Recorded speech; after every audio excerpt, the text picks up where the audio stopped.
તો આ ખાસ કરીને જો આપણી સાથે અત્યારે હવે આનંદ રાઠી શેર્સના જીગર પટેલ પણ જોડાઈ ગયા છે. જીગરજી, સ્વાગત આપનું સીએનબીસી બજારમાં. અને ખાસ કરીને સૌથી પહેલાં શરૂઆત એક કરવી છે તમારી સાથે બજારની સાથે. જો 26,000ના લેવલ પાસે છેલ્લા 2-3 દિવસથી સતત આપણે એક રેઝિસ્ટન્સ ફેસ કરી રહ્યા છીએ. તેજી તો છે, આજના દિવસે થોડુંક ઉપલા સ્તરેથી દબાણ છે, એવું કોઈ બહુ મોટું દબાણ નથી આવ્યું, પરંતુ શું 26,000ને પાર કરવું હવે અહીંયાથી મહત્વનું રહેવાનું છે? કારણ કે ગઈકાલે જે ઓપ્શનની પોઝિશન જોઈએ હતી ત્યાં આગળ 26,000 પર સૌથી વધારે કોલ રાઇટર્સ આપણને આવતા દેખાયા હતા.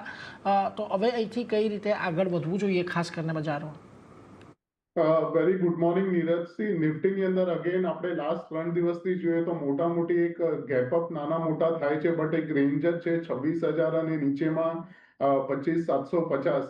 સો ઓવરઓલ જે રીતે 20 અને 50 દિવસની આપણે ઉપર સસ્ટેન થઈએ છીએ એક્સપોનેન્શિયલના ઉપર, એટલે બાય ઓન ડિપ્સ જ છે.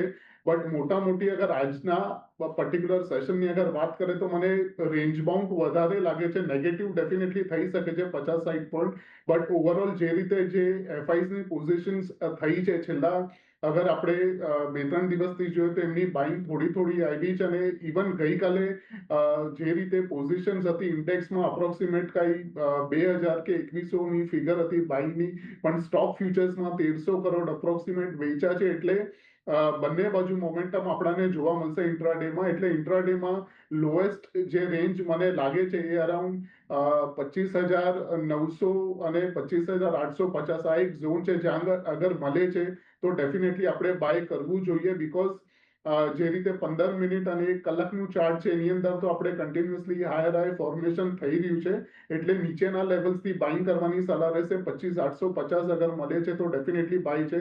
સ્ટોપ લોસ 25,750 ના નીચે રહેશે અને ટાર્ગેટ સૌથી પહેલા તો 26,000 ને 26,050 નો રહેશે, જે ડેની જે હાઈ રેન્જ છે એ નિફ્ટીની અંદર.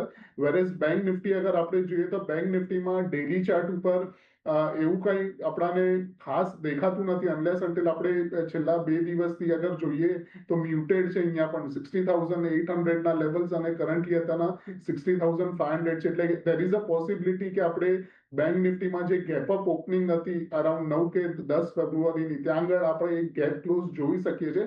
એટલે બેંક નિફ્ટીમાં અત્યારે આપણે થોડું વેટ એન્ડ વોચ કરશું. અને ગેપ ક્લોઝ થાય છે અગર 60,200-250 આગળ, તો ડેફિનેટલી આપણે ત્યાં આગળ બાય કરશું અને સ્ટોપ લોસ લગાડશું 59,800 ના નીચે, અને ફરીથી હાયર સાઈડમાં 61,200-300 ના ટાર્ગેટ લઈને ચાલશું બેંક નિફ્ટી.